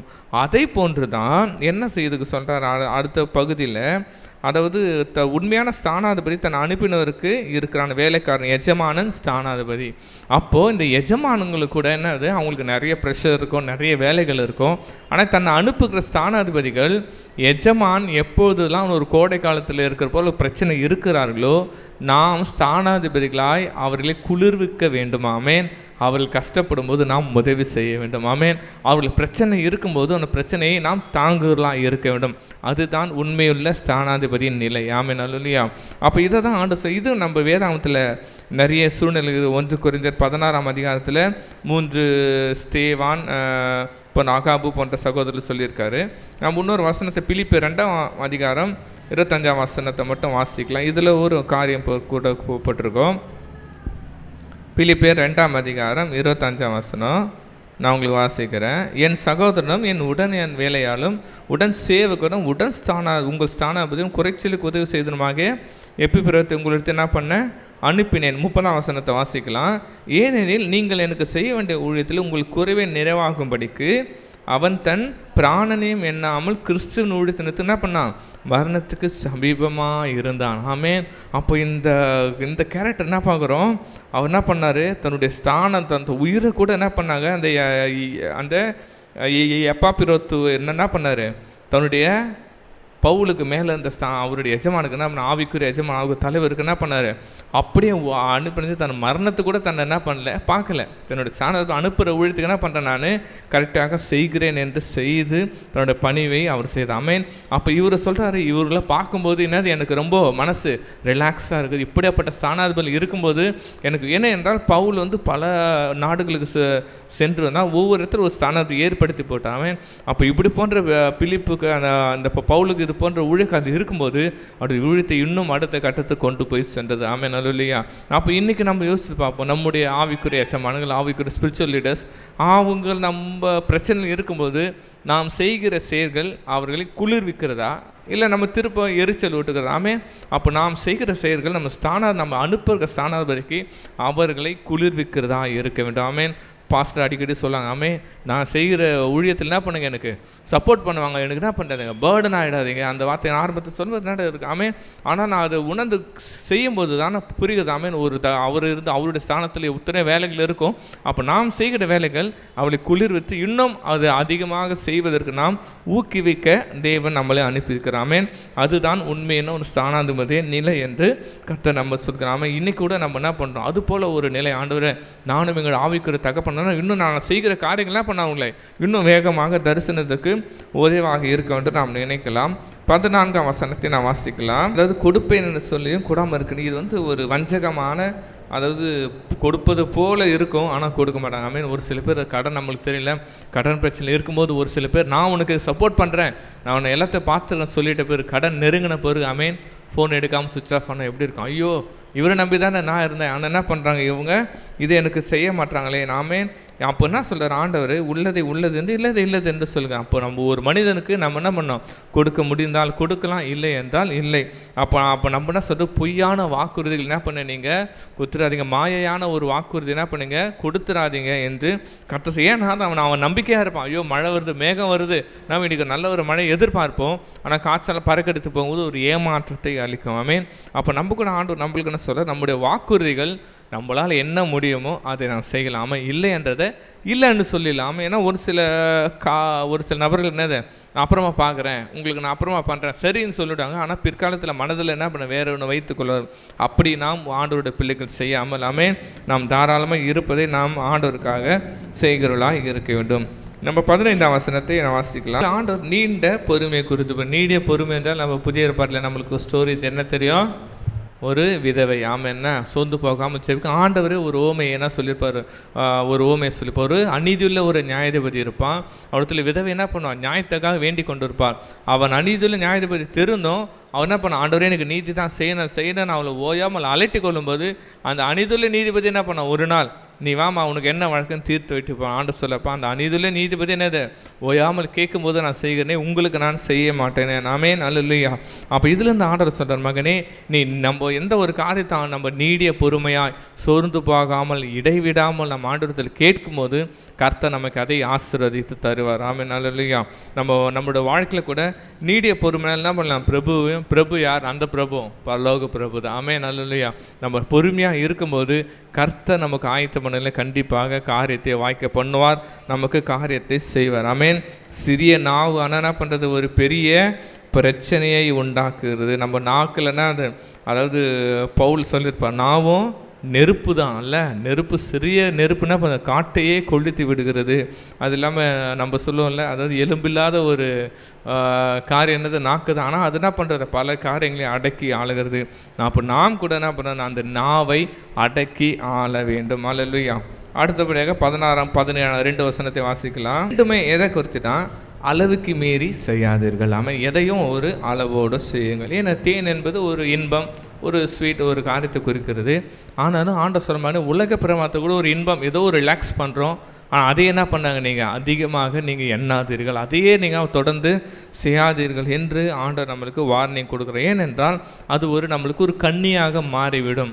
ஆண்டவர் புதிய ஏற்பாட்டில் ஒரு ஐஸ்வர்யம் என்ன பண்ணுவார், ஆண்டவர் நான் எது வேணாலும் நான் பின்பற்றுவேன், எது வேணாலும் பின்பற்ற. ஆண்டவர் சொன்னார்ப்பா, நீ ஐஸ்வர்யம் கண்டுன உனக்கு இருக்கிறதை விட்டு கொஞ்சம் நேரம் ஏழைகளுக்கு கூட நான் என்ன பண்ண, அந்த ஐஸ்வர்யன் துக்கம் அடைந்தனாய் காணப்போ. ஏன் அவனுக்கு அந்த நம்பிக்கை, அவனுடைய ஆசை எல்லாம் பண்ணது ஐஸ்வர்யம் பணம், அதுவே அவனுக்கு கண்ணியாக வந்துட்டு தேவனை பின்பற்றாத ஒரு பின்பற்றாத ஒரு துர்பாக்கியசாலியாக சென்றான். அப்போ நம்ம கூட வாழ்க்கையில் இன்பம் தருகிற நிறைய காரியங்கள் இருக்கலாம், ஒரு ரிலாக்ஸ் பண்ணுற ஒரு காரியம் இருக்கலாம். ஒரு வேளை ஏதோ நம்ம செஞ்சிடலாம், நம்ம அடுத்த வசனம் சொல்லியிருக்கலாம், நம்முடைய உறவினர் வீட்டுக்கு போகிறதோ சரி, நம்முடைய அன்பாக கவனிக்கிறதோ சரி. ஆனால் அதையே நாம் மீண்டும் மீண்டும் மீண்டும் பழகப்படுத்தினா அது நமக்கு ஆபத்தை வருவிக்கிறதா இருக்கிறது. ஆமென் அல்லேலூயா. நம்ம தமிழ் பழமொழி அருமையாக சொல்லுவாங்களே, பழக பழக பாலும் புளிக்கும்ல. ஏன் சொன்னால் அது என்ன பண்ணுவோம், நம்ம கீப் டிஸ்டன்ஸ், அந்த இடைவெளியில் இருக்கும்போது நல்ல ஒரு காரியமாகவும் இருக்கும். ஆமென் அல்லேலூயா. அதாவது அந்த யூதர்கள் ஒரு கலாச்சாரம் இருக்குமா, நீ முதல் நாள் தங்கும்போது வழி பிரயாணி பேர் இருக்குமா, ஆனால் நீ ரொம்ப நாள் தங்கிட்டா பேய் விரட்டது போல் என்ன பண்ணுவாங்களாம், வீட்டை விட்டு விரட்டிடுவாங்க. ஏன், முதல் நாள் பயங்கரமாக இருக்கும். அது போல் நம்ம என்ன பண்ணோம், எதையும் அளவுக்கு மீறி எடுக்காமல், நம்ம எதை செய்யாமல் நமக்கு மனதை என்ன பண்ணோம் கொஞ்சம் வைத்திருக்கும்போது அது ஒரு ஆசீர்வாதத்தை நமக்கு அளிக்கிறது. 18, 19 படிக்கலாம். அப்போ இது ரெண்டுத்தை என்ன சொல்லுகிறது, மகனே நீ என்ன பண்ண, கூட இருக்கிற அநேக என்ன பண்ணுங்கிற பொய் சாட்சிக்காரன் என்ன பண்ணுற, மற்றனுக்கு தீமையை உண்டாக்குறான். அவன் என்ன பண்ணுறான், நம்மளுக்கு துரோகத்தையும் செய்கிறான். அப்போ நம்மளுக்கு யாருக்கு விரோதமாக நாம் பொய் சாட்சி சொல்லக்கூடாது. நம்ம பழைய ஏற்பாட்டில் 10 கட்டளைகளும் ஒரு கட்டளை, பிறனுக்கு விரோதமாக யார் நீ பொய் சாட்சி சொல்லாதிருப்பையாக என்று சொல்லலாம். ஆமென். ஏனென்றால் அது நம்ம அடுத்த வருஷத்தில் நம்ம பார்க்குறோம், அது எப்படின்னா உடைந்த பல்லுக்கும் என்ன பண்ணுறது, அது என்ன, அது புரண்ட காலுக்கு சமானம்னா அது உறுதி இல்லாதது. ஆமென். அப்போ நம்ம கூட ஒரு சில காரியங்கள் ரகசியங்களை, அதுதான் ஆரம்பத்தை சொன்னீங்கன்னா, ரகசியத்தை எல்லா இடத்துலையும் வெளிப்படுத்துகிறாத. ஒரு நாள் உனக்கு துரோகியாக மாறும்போதுன்னா அது உனக்கு அது ஆபத்து. அம்பு என்பது அது குயிக்கிற, அதாவது உயிரை எடுக்கிற ஒரு ஆயுதமாக மாறுகிறது. அப்போ நாம் கூட மற்றவர்களை பின்பற்றும் போது, மற்றவர்கள் காரியங்கள் செய்யும்போது நாம் மிகவும் ஜாக்கிரதையாக இருக்க வேண்டும் கர்த்தர் சொல்லுகிறாமே. அது அடுத்தபடியாக 20 22 படிக்கலாம். இது 3 காரியங்கள் என்ன கூறுதுன்னா, மகனே யாராவது ஒரு கஷ்டப்படும் போது என்ன பண்ண, அவங்களுக்கு நீ இன்னும் கஷ்டத்தை அதிகப்படுத்தாது. அவன் உன்னால் முடிந்தால் என்ன பண்ண, உதவி செய். விசேஷமாக நம்ம எதிர்க்கிறவர்கள் நம்மளுக்கு சத்துரு போன்று இருக்கணும் கூட அவங்களை ஆபத்து நேடும்போது என்ன பண்ண, அவங்களுக்கு நீ என்ன பண்ணாத, காரியத்தை செய்யாத. மனதுக்களும் பாட்டு பாடுகிறது நம்ம சாதாரண பாடல் அல்ல, அது அவர்களுக்கு முன்பாக அவர்கள் கஷ்டப்படும் போது அதை நம்ம உணர்ந்து கொள்ளாமல் மகிழ்ச்சியாக இருப்பது. ஆமென். ஒருத்தர் நம்ம கீழே விழுந்துட்டான், ஏதோ ஒரு ஆபத்தில் இருக்கான்னா அவனுக்கு முன்பாக நாம் விருந்துக்கு போகுது, அவன் ஏதாவது ஒரு காரியத்தை சந்தோஷமான காரியங்கள் செய்வது அதில் மனதுக்கு மிகவும் இருக்குது. ஆபத்து, ஐயோ நம்ம கஷ்டப்படுறோம் கூட சேர்ந்து அவனுக்கு நம்ம அட்லீஸ்ட் ஒரு அனுதாபத்தாக சொல்லியிருக்கலாம். ஆனால் என்ன பண்ணுறான், நம்மளுக்கு விரோதமாக அந்த காரியங்களை, மகிழ்ச்சியான காரியங்களை வேணுமென்றே செய்கிறது என்ன பண்ணுறது, அது மிகவும் காரியதாக இருக்குது. அதுக்கு தான் சொல்கிறாரு, அவன் சத்துரு பசியாக இருந்தால் என்ன பண்ண, அவனுக்கு நீ போஜனம் கொடு, அவனுக்கு ஆகாரம் கொடு, அவனுக்கு குடிக்க தண்ணீர் கொடு என்று கர்த்தர் உனக்கு பலனளிப்பார். ஆமேன். இதே தான் ஆண்டவர் மத்தேயு 5ஆம் அதிகாரம் 44 47 சொல்லியிருப்பார். ஆமேன். இதே காரியத்தை தான் கர்த்தரும் அநேக விஷயத்தை நம்மளுக்கு சொல்லியிருக்கிறோம். ஆமேன். அப்போ இதற்கு தான் முன்னாடியே சொன்னது போல் ஒரு நம்ம வெள்ளி தட்டில் போட்ட வார்த்தைகள். ஏன் ஒரு கஷ்டப்படும் போது கவலையில் இருக்கும்போது நம்ம அந்த சத்துருவே விழுந்தால் கூட அவனை என்ன பண்ணுறோம் இல்லை, அவனுக்கு எதாவது நம்ம உதவி செய்கிறோமா, அவனை எதாவது தூக்கி விட நினைக்கிறோமா, கர்த்தர் அவனுக்கு கொடுத்தாரு பாடுற அடி, கர்த்தர் என்ன பண்ண அவனுக்கு, கர்த்தர் ஏன் பக்கம் இருக்கிற அவனுக்கு என்ன ஆச்சுன்னு பண்ண சொல்லுகிறதில்ல. அவர்களையும் நேசித்து அவர்களுக்காக ஜெபிக்க வேண்டும், அவர்களுக்காக நம்ம உதவி செய்ய வேண்டும். அப்போது தான் கர்த்தர் நம்மை அதிகமாக செய்வார். நம்ம எவர்லாஸ்டிங் ஜீசஸ் நம்ம அவர் ரோல் மாடலாக எடுத்தோன்னா யூதாஸ் முதுகுல இதே தான். அதாவது இந்த காரியங்கள் என்ன பண்ணான், அவன் பொய் சாட்சி சொன்னான், பின்னாடி துரோகியை போல் முதுகில் குத்துனா.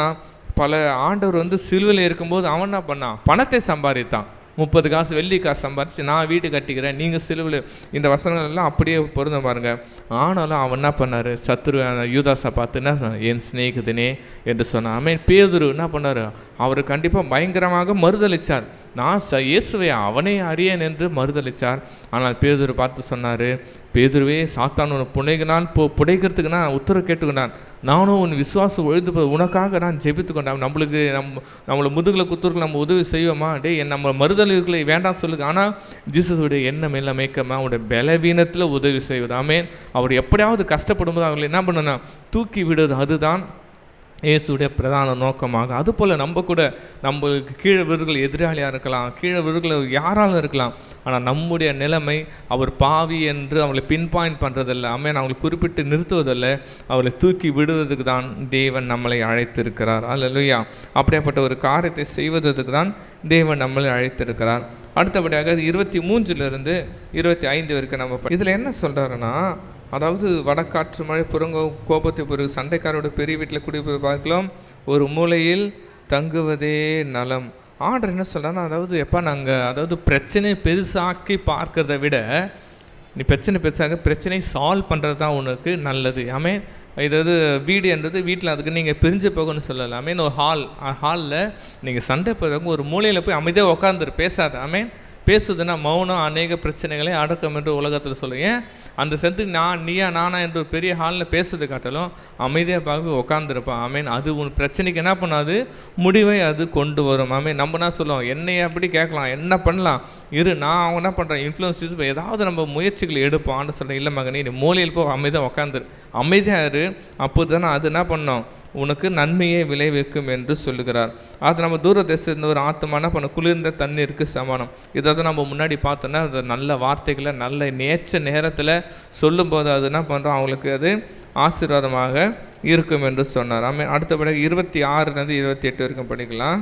இது ரொம்ப முக்கியமான வசனம். நம்மளுக்கு லீடர்ஸாக இருக்கு. துன்மார்க்கம் முன்பாக நீதிமான் தள்ளாடுவது கலைஞன கிணற்றுக்கு ஒப்பான. ஆமேன். நம்மளை ஆண்டவர் பூமிக்கு உப்பாக வைத்திருக்கிறார். ஆமேன். ஆண்டவர் நம்மளை உலகத்துக்கு ஒளியாக வைத்திருக்கிறார். ஆமேன்.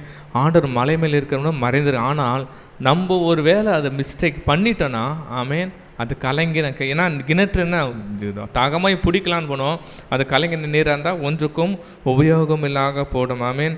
அதுதான் சொல்கிறார். அப்போ உப்பு, அது ஆண்ட சொல்ல உப்பானது சாரம் வச்சு போனால் வேறு எதுனால அது சாரமாக்க வரும். ஆமேன். ஆண்ட சொல்ல லீடர்ஸாக ஆண்டவர் உங்களுக்கு வச்சிருக்காரு. தன்னை நிற்கிறவன் யாருன்னது நிற்கணும் என்று எண்ணாதபடிக்கு நாம் ஜாக்கிரதையாக இருக்க வேண்டும். ஆமேன். ஆண்ட ஒரு சில நம்ம எல்லாரும் ஒரு ஊழியக்காரில் போய் நேரம் ஆண்டவர் ஊழியத்தை செஞ்சு வச்சிருக்கார். ஆண்ட சொல்கிறார், மகனே உன்னுடைய நற்சாட்சி பிறருக்கு முன்பாக தூஷிக்கப்படாதபடிக்கு நீ பார்த்துக்கொள். ஆமேன். நீ துன்மார்க்கும் முன்பாக நீ ஒரு வேளை தள்ளாடிட்டனா அது ரொம்ப பேட் நியூஸ் ஆகிடும்ப்பா. அதாவது என்னது, முன்ன அந்த நல்ல கீர்த்தியை விட இந்த துர்ச்செய்தினா பரம்பி அனைத்தையும் கெடுத்து அது நாசமாக்கிவிடும் என்று கர்த்தர் சொல்லுகிறார். ஏன்னா நம்ம பார்க்குறோம், நல்ல சிம்சோன் ஆண்டவர் எதற்காக வைத்தார், எப்படியாவது பெலிஸ்தரை ஆண்டவர் அந்த இஸ்ரவேலை மீட்டெடுக்க படைத்தார். ஆனால் அவன் என்ன பண்ணிட்டான், தன் நீதிமான் தள்ளாடி ஒரு விபச்சார ஸ்திரியை விழுந்துட்டு என்ன பண்ணிட்டான், அவனுடைய தரிசனமே விழுந்து போனது. இதை பார்த்து பெலிஸ்தர்கள் என்ன பண்ண ஒரு கொண்டாட்டம் வைக்கிறாங்க. ஆஹா என்ன பண்ணிட்டான், ஐயோ குருடன் எப்பா, அவனை கண்ணை பிடுங்கி மாவரைக்க வைத்து அவள் எதிராளிக்கு அது ஒரு கொண்டாட்டமாக மாறினது. ஆமேன். அதுபோல தான் நம்ம வாழ்க்கையில் எதிராளிகள் ஆண்டவர் நம்மளுக்கு ஒரு வார்னிங்காக, ஒரு எச்சரிக்கை, ஒரு அன்பின் வேண்டுகோளா, மகனே உன்னை சுற்றில் எத்தனை அவிசுவாசிகள் இருக்கிறாங்க, உன்னை சுற்றில் இன்னும் எத்தனை பேர் நம்ம வீட்டில் இருக்கிற வீட்டாரே சத்துருன்னு வேதவசனம் நேற்று நம்ம பார்த்தோம்ல, உன் வீட்டாரே உனக்கு ஏன் அதில் கூட நான் சகோதரி சொல்லும்போது தரிசனத்தை புரிந்து கொள்ளாத இருக்காங்க. ஆனால் அவர்களுக்கு முன்பாக நாம் ஒரு வேலை நம்ம வேறு வார்த்தைகளை பேசி அவர்களை காயப்படுத்தினால், ஒரு வேளை ஒரு அந்த நம்ம செய்கிற காரியங்கள் அவங்களை நம்ம ஊழியத்தில் விசனப்படுத்தியிருந்தால் அது நம்ம தள்ளாடுவது மேன்மை அல்ல. ஆமேன். அவர்களுக்கு முன்பாக நாம் தள்ளாடாமல் நீதிமான போல நிற்க தான் ஆண்டவர் நம்மளை அழைச்சிருக்கேன். ஆமேன். அல்லேலூயா. அப்போ நம்ம கூட உலகத்தில் இருக்கிறோம்ல, நம்ம இருக்கும்போது நம்ம இன்னும் அதிக ஜாக்கிரதையாக, இன்னும் அதிக கூர்மையாக, இன்னும் அதிக காரியங்களை நாம் ஞானத்தோடு செய்வது நமக்கு மிகவும் அது உண்மையுள்ளதாக இருக்கிறது. ஆமே. நல்ல இல்லையா? அப்போ ஆண்டவர் நம்மளை ஊழியர்களை அரைச்சிருக்கார். நம்ம துன்மார்க்கு முன்னாடி வெக்கப்பட்டு போகாதபடிக்கு என்ன பண்ண, நம்மளை காத்து கொள்ள வேண்டும். கடைசியாக என்ன சொல்கிறாரு, தன் ஆவி அடக்கிற மனுஷன் என்ன பண்ணான், அவன் என்ன பண்ணான், பதிலெடுத்த பாழான பட்டணம் போல் இருக்கிறான். ஏன் சொல்கிறாருன்னா, தன் ஆவியை நாம் இந்த காரியத்தை ஃபுல்லாக பார்க்குறோம். நம்முடைய ஸ்பிரிட்டை, நம்முடைய எமோஷன்ஸை, நம்முடைய குணாதிசயங்கள்லாம் பண்ணுறோம், நீங்கள் கண்ட்ரோல் பண்ணி வைத்து கொள்ளுங்கள் என்று கர்த்தர் சொல்கிறார். நம்ம கலாத்தியரில் நம்ம பார்க்குறோம் 5ஆம் அதிகாரத்தில் என்ன, அந்த மாம்சத்தின் கிரிகள் பயங்கரமாக இருக்குது. அதனால் ஆனாலும் ஆவியின் கனின்னா அது அன்பு சமாதானம் இருக்கிறது. ரெண்டும் கொஞ்சம் கொஞ்சமாக சண்டைப்படுகிறது. ஆமீன்.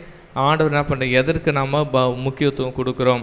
ஐயா ஆரம்பத்தில் சொல்லும்போது ஒரு எடுத்துக்காட்டு சொன்னாங்களே, ஒரு நல்ல ஒரு வீட்டில் வளர்க்குற ஒரு நாய்கள் இருக்கலாம், ஒரு நம்ம ஸ்ட்ரீட் டாக் போல இருக்கலாம். எதிர் சண்டை போட்டால் எது என்ன பண்ணோம், ஜெயிக்கணும்னு நான் கேட்டும்போது ஒரு சில பேர் இதை சொல்லுவாங்க. ஆனால் என்ன சொன்னார், அந்த அதிகாரி என்ன சொன்னாரா, எப்போ எதுக்கு நீங்கள் அதிகமாக ஆகாரம் போடுறீங்களோ அதுதான் அதை என்ன பண்ணுறோம், மாற்றத்தை காட்டிலும் ஜெயிக்கும். ஆமீன். இன்றைக்கி நம்ம எல்லாருக்கும் ஆண்டவர் சொல்லுங்கள், நம்ம ஒன்றுமே கண்டிப்பாக ஒரு கிறிஸ்தவனுக்கு ஒரு போராட்டம் எதில், மாம்சத்தில் ஆவிலும். ஒரு ஐயா சொன்னார், நீ 100 வயசு வாழ கிறிஸ்தவனா உண்மையாக வாழ்ந்தார், ஏன்னா உனக்கு போராட்டம் கண்டிப்பாக உண்டு. எதில், சண்டையில் இருக்கிற ரத்தத்தோட, மாம்சத்தோட ரத்தத்தோட இல்லாமே. ஆனால் நம்ம ஆவியில் நம்மளுக்கு போராட்டம் உண்டு. ஆமேன். ஆனால் எதற்கு நாம் அதிகமாக முக்கியத்தை கொடுக்குறோம், நம் ஆவியை நாம் எதன் மூலம் கண்ட்ரோல் படுத்துக்கிறோம். ஒருவேளை நம்ம சரீரத்தை நம்ம மாம்சத்துக்கு விட்டு கொடுக்குறோமா, பரவாயில்ல மாம்சத்தின் உலக காரியங்கள். ஒருவேளை நம்ம கர்த்தர் சொல்லுகிற ஆவியானவர் சொல்லுகிற காதுகளை நம்ம கேட்டு அதற்கு நம்ம ஆவியாத்ம சரீரத்தை உட்படுத்தி நாம் செய்கிறோமா. அல்லேலூயா. அப்படி நாம் ஆவியானவருக்கு கீழ்ப்படுத்தி ஆவியான சத்தத்தை கேட்டு நம்ம ஆவியை நாம் கர்த்தருக்கு ஒப்பு கொடுத்து ஆமீன் ஒருவேளை நம்ம செயல்படுத்தணும்னால் கர்த்தர் நம்மை ஆசீர்வாதமாக பூமியின் ராஜாக்களோட மேன்மையாக நம்மை வைக்கிறார். ஆமீன். அல்லேலூயா. ஒரு பாடலை பாடி தேவனுடைய நாமத்தை நாம் மகிமைப்படுத்தலாம். உகந்த காணிக்கையாய் ஒப்பு கொடுத்தேன பாடலை பாடி முடிந்தால் எழுந்திருந்து நாம் தேவனுடைய நாமத்தை மகிமைப்படுத்தலாம்.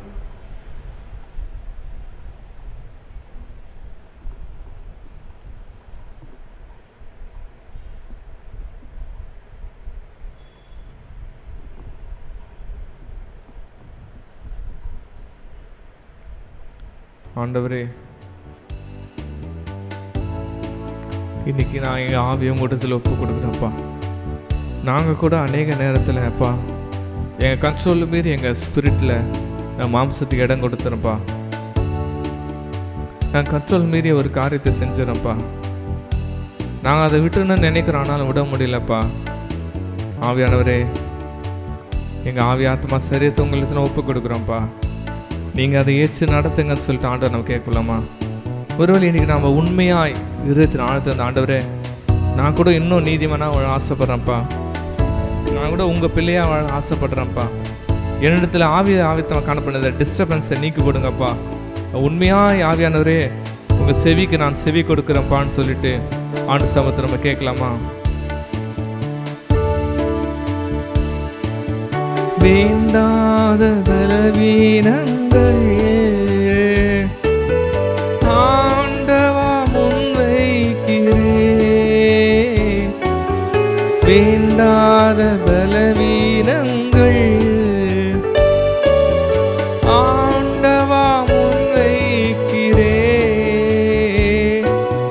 மீண்டும் தலை தூக்காமல் மடியட்டுமே, மீண்டும் தலை தூக்காமல் மாண்டு மட்டுமே.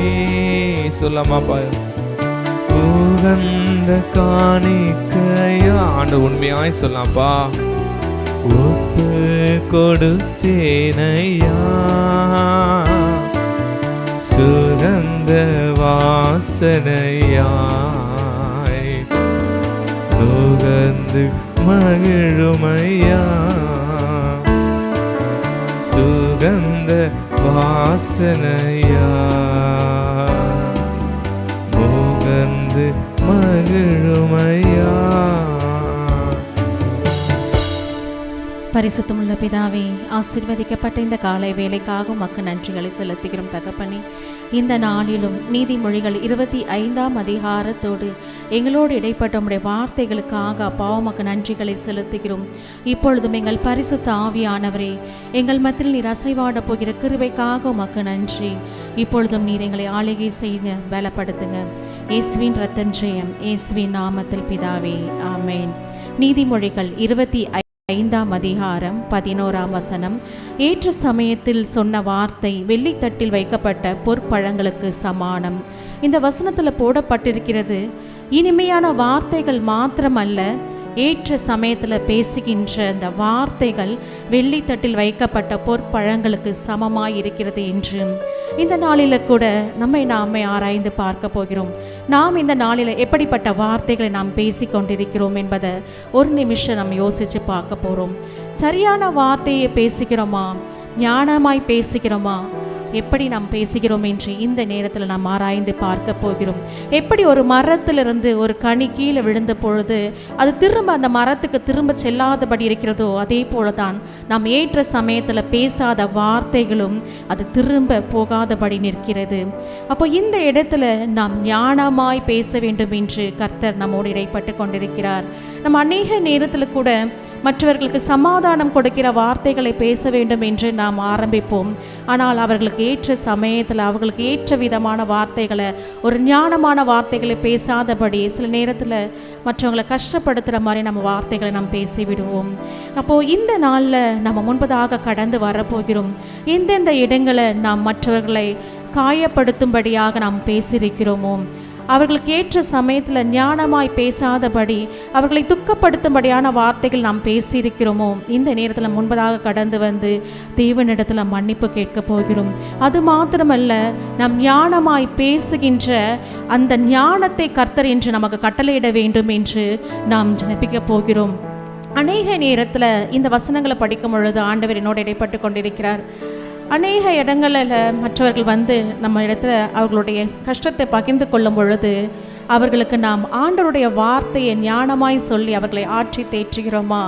இல்லை பெரியவங்க கூட அவங்களுடைய கஷ்டத்தை சொல்லும் பொழுது நம்ம அவர்களுடைய கஷ்டத்தை புரிந்து கொள்ளாதபடி, அவர்களுக்கு ஏற்ற சமயத்தில் அந்த ஞானமான வார்த்தை சொல்லாதபடி அவர்களை துக்கப்படுத்தும்படியாக வார்த்தைகள் நம்ம பேசியிருக்கிறோமா? இந்த நேரத்தில் நாமே ஒப்பு கொடுத்து அர்ப்பணிக்க போகிறோம். நாம் முன்பதாக கடந்து வந்து தேவனத்தில் நாமே அர்ப்பணித்து நாம் ஜெபிக்க போகிறோம்.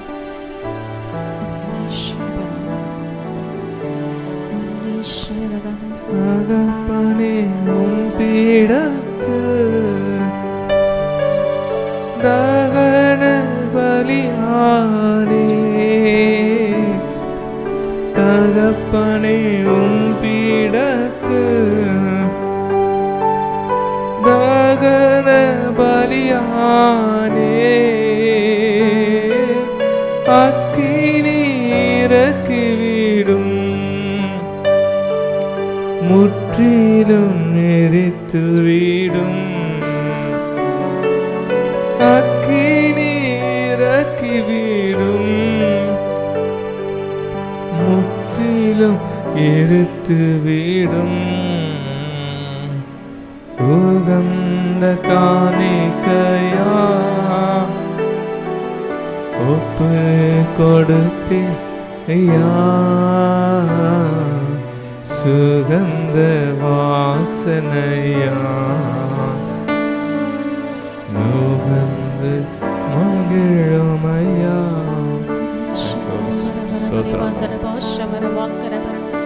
அப்பா பிதாவே, இந்த நாளில் கூட எங்கள் ஆவி, ஆத்மா, சரீரத்தை அப்பா உம்முடைய கரத்தில் நாங்கள் ஒப்பு கொடுத்து ஜெபிக்கிறோம். ஆண்டவரே, இந்த நாளிலுக்கு நாங்கள் பார்த்த இந்த வசனத்தின்படி ஆண்டவரே, நாங்கள் ஏற்ற சமயத்தில் பேசுகின்ற இந்த வார்த்தைகள் வெள்ளி தட்டில் வைக்கப்பட்ட பொற்பழங்களுக்கு சமானமாக இருக்கிறது என்று நாங்கள் பார்த்தோமே அப்பா. நாங்கள் அநேக நேரத்தில் அப்படி ஞானம் இல்லாதபடி நாங்கள் பேசி மற்றவர்களை காயப்படுத்தி இருக்கிறோமே அப்பா. சமாதானம் இல்லாதபடி கடந்து வந்தவர்கள் மத்தியில் அப்போ உம்முடைய வார்த்தைகளை சொல்லி சமாதான வார்த்தைகளை சொல்லாதபடி ஆண்டவரே அவர்களுக்கு ஞானம் இல்லாதபடி நாங்கள் பேசி இருக்கிறோமே.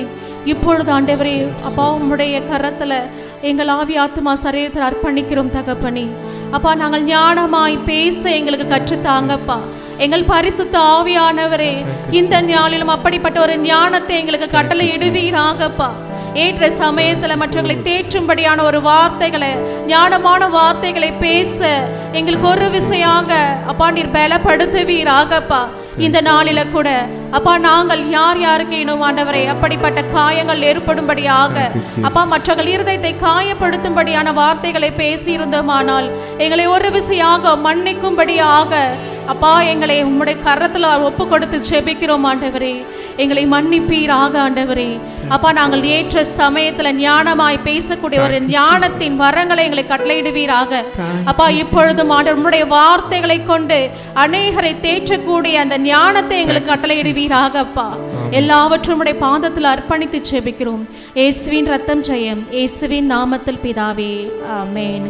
இப்பொழுதும் கூட நாம் ஒரு தீர்க்க தரிசன செயலை செய்ய போகிறோம். நாம் இரண்டு பேராக நின்று கொள்ள போகிறோம். இந்த நாளில் கூட கர்த்தர் நம்முடைய இருதயத்தில் நம்ம யாரையாவது துக்கப்படுத்தியிருக்கலாம் நம்முடைய வார்த்தைகளினால. நம்ம அவர்களை நினைத்து கொண்டு கூட நம்மளை எதிரில் இருக்கவங்க கிட்ட சாரி கேட்கலாம். நம்ம இப்பொழுது நம்ம அந்த மன்னிப்பு கேட்கின்ற நேரம். ஒரே ஒரு இன்சிடென்ட்டை மட்டும் நான் சொல்லலாம்னு ஆசைப்பட்றேன்.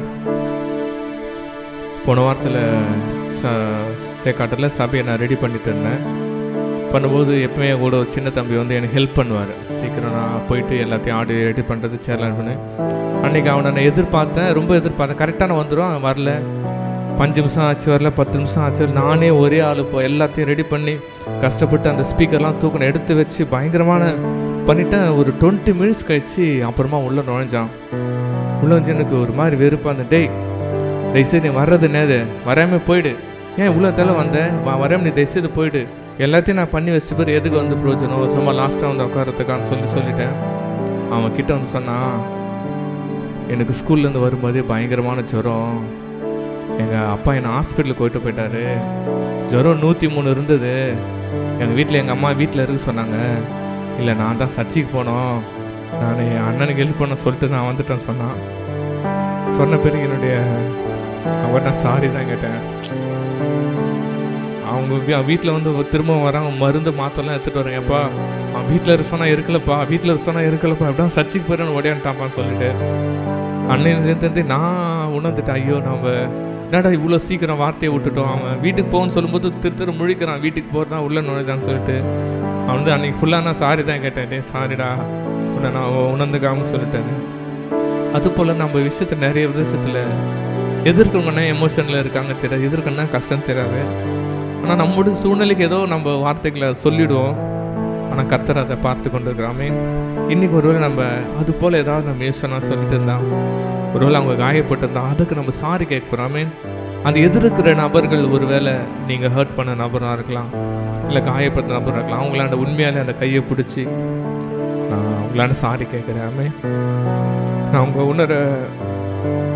உணர்ந்துக்காமல் நான் நடந்துட்டேன். அந்த நபரை நினச்சி நம்ம சாரி கேட்கலாம். அவங்களோட சூழ்நிலை எவ்வளோ கஷ்டம் இருக்குது நம்மளுக்கு தெரியாது, அவ்வளோ எவ்வளோ கஷ்டப்படுற நம்மளுக்கு தெரியாது.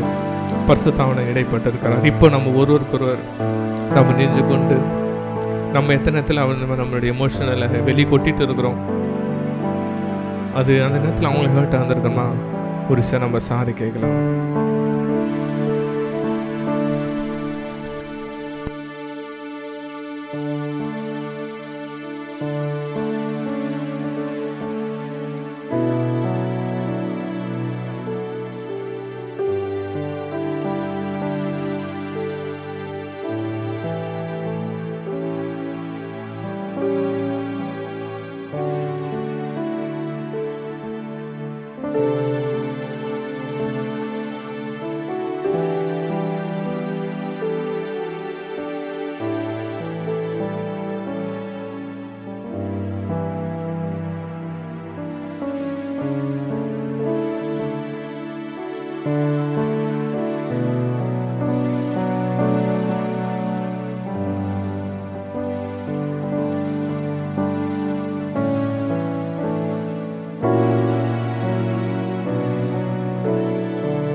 Thank you Holy Spirit. ஆவியானவரே தேங்க்யூப்பா. நம்ம சாரி கேட்குறோம்ப்பா. எங்கள் வார்த்தைகளால் எத்தனை பேரப்பா நாங்கள் காயப்படுத்திட்டோம்ப்பா. எதிர்க்க நான் எத்தனை சூழ்நிலைப்பா எதிராக நடத்துக்கிட்டேன்ப்பா. உண்மையெல்லாம் சாரி கேட்குறேன்ப்பா. இனிமேட்டாப்பா இந்த வார்த்தையில நாங்கள் பேக்கப்படப்பா. மற்றவர்களை காயப்படுத்தாதபடிக்கப்பா. அவளை எடுத்து நிறுத்த எங்களை உதவி செய்யுங்கப்பா. நம்ம ஒருத்தர் பொருத்தனை பண்ணலாம்ப்பா. இனிமேட்டு என் வாயின வார்த்தைங்களப்பா நீங்கள் பொறுப்பச்சுக்கோ, கண்ட்ரோல் பண்ணுங்கப்பா. எங்கள் வார்த்தைகளால் எங்கள் நாமம் உங்கள் நாமம் தூஷிக்கப்படக்கூடாதப்பா. ஆண்டவரே, எங்களை நீ ராஜாக்களாக வச்சிருக்க, எங்களை ஊழியக்காரன் வச்சிருக்கப்பா. உலகத்தார் முன்பாக நாங்கள் அப்பா எங்களை ஒளியாக வச்சிருக்கேன், உப்பாக வச்சிருக்கேன்ப்பா. நாங்கள் நீதிமன்றம் எங்களை தடுமாறுபடிக்கப்பா. எங்கள் கால்களை நீங்கள் ஸ்திரப்படுத்துங்கப்பா. எங்களுடைய ஆவியை நீங்கள் அடக்க உதவி செய்யுங்க. உண்மையாக பாரத்தோடு கேட்கலாமாப்பா. நிறைய எங்கள் ஸ்பிரிட் எங்களை ஆளுக செய்ய மாட்டேப்பா. நாங்கள் மாம்சத்தை விட்டு கொடுக்கறதுனால தான் இத்தனை பிரச்சனைகளை எங்களை வாழ்க்கையில் நாங்கள் உணர்ந்து கொள்கிறப்பா. ப்ளீஸ்ப்பா ஆண்டவரே, இனிமேட்டு ஆவியானவரே நீங்கள் எங்கள் ஆளுக செய்யுங்கப்பா. ப்ளீஸ்ப்பா. விசேஷமாக எங்கள் வீடுகளில் அப்பா ஆவியானவரே, விசேஷமாக நம்ம பணி செய்த ஸ்தலங்கள் இல்லப்பா, எங்களோட ஆவியானவரை நீங்கள் ஆட்கொண்டு நடத்துங்கப்பா. ப்ளீஸ்ப்பா தகப்பனே. இனிமேட்டு நாங்கள் பணையம் நீதிமான் பணையை போல செழிப்பான்னு சொன்னீங்களப்பா தகப்பனே. அப்பா நாங்கள் அது போல செழித்து தகப்பனே உமக்கென்று நாங்கள் ஆண்டு மலையின் மீது இருக்கிறப்பட்ட மறைந்திருக்க மாட்டாதுன்னு சொன்னீங்களப்பா. நான் உமக்காக எழும்பி பிரகாசிக்கிற ஒளியாக கிருபை செய்யுங்கப்பா. நாங்கள் தகப்பனே எங்களை உமக்காக எழுந்து பிரகாசிக்கிற உப்பாக இருந்து தகப்பனே அநேக பேரை இந்த வார்த்தைகளால் கத்தெடுத்து சொல்லி நடத்துகிற எங்களுக்கு ஒரு விசேஷத்தை கிருபை நீ தாங்க தகப்பனப்பா. எங்கள் வார்த்தைகளால் அநேக பேர் குணப்பட்டார்கள். எங்கள் வார்த்தைகளால் அநேக பேர் கத்தரை ஏற்றுக்கொண்டாங்க. இந்த வார்த்தைகள் அவங்க சொன்னாங்க. அவங்க சொல்லும்போது நான் ரட்சிக்கப்பட்டேன் என்ற அநேக சாட்சிகள் கேள்விப்பட உதவி செய்யுங்க தகப்பனப்பா. எங்கள் வாழ்க்கையில் மாம்சங்களை ஆளுகை செய்தது போதும் தகப்பனே.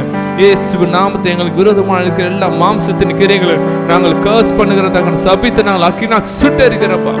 ஆவியானவரை நீர் மாத்திரம் எங்களை வழி நடத்துகிறாங்கப்பா. ஆவியான கத்தரோட ஆவியானவர் என்பதில் இருக்கிறார் தகப்பனப்பா. சிறுவப்பட்ட சுவிசேஷத்தை கத்தரிங்க அறிவிக்க செய்வீங்க தகப்பனப்பா. ஆவியானவரை நீங்க கொடுக்கிற பலத்தோடப்பா இந்த உலகத்துல வனாந்தரமோ காரியமோ தகப்பனே நாங்கள் ஓட ஆவியானவரை நீர் எங்களை கிருபை செய்யுங்க தகப்பனப்பா. ஆவியானவரை நீரே எங்களை வழி நடத்துங்க. உமக்கே நாங்கள் அர்ப்பணிக்கிறோம். வழி நடத்த பலப்படுத்துங்க.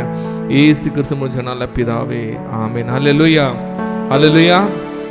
எனக்கு ஒரு ஊழியக்காரர் ஆரம்பத்தில் சஜஸ்ட் பண்ணார், நீங்கள் காலையில் எழுந்து ஜெபிக்கும் போது செய்கிற முதல் ஜெபமே நம்முடைய சோல் நம்ம ஸ்பிரிட்டை கத்திரத்தில் ஒப்பு கொடுத்தணும். ஆண்டவர் முதல் ஜெபம் தூங்கி ஆண்டவசப்பா இன்னைக்கு என்ன ஆவி ஆத்மா சரீரத்தை உங்களிடத்துல நான் ஒப்பு கொடுக்குறேன்.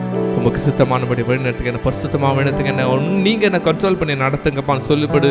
நம்ம எழுந்தவன அவரோட ஒப்பு கொடுக்கும்போது ஆவியானதை நானும்போது நம்மளை வழி நடத்த ஆண்டவர் கிருபையா இருக்கு. ஆமென். ஹல்லேலூயா, ஹல்லேலூயா. நம்ம இன்றைக்கு நம்ம ஆவியை நாம் கத்திரத்தில் ஒப்பு கொடுப்போம். ஆமென். ஆவியானவர் நம்ம விசேஷமாக எடுத்து நம்மளை பயன்படுத்தி இன்னும் நம்ம ராஜாக்களோட மேன்மைகளோட வைக்க ஆண்டவர் உதவி செய்வார். ஆமென். ஹல்லேலூயா, ஹல்லேலூயா, ஹல்லேலூயா. ஷாலோம், ஷாலோம், ஷாலோம். கடைசி ஆசீர்வாதத்துக்கு நேராக கைகளை விரித்துக் கொள்ளும். ஈவரக்கா அடோனாய் வயீஷ்மரக்கா யா ஏர் அடோனாய் பன்னவ் அல்லக்கா விஹுனக்கா ஈஷா அடோனாய் பன்னவ் அல்லக்கா வயசம் லக்கா ஷாலோம், வயசம் லக்கா ஷாலோம். கர்த்தர் உன்னை ஆசீர்வதித்து காக்க கடவர். கர்த்தர் தன் முகத்தின் மேல் பிரகாசிக்க பண்ணி உன்மேல் கிருபையா இருக்க கடவர். கர்த்தர் தன் முகத்தை உன்மேல் பிரசன்னமாக்கி உனக்கு சமாதானம் கட்டளையிட கடவர். ஹல்லேலூயா, ஹல்லேலூயா, ஹல்லேலூயா.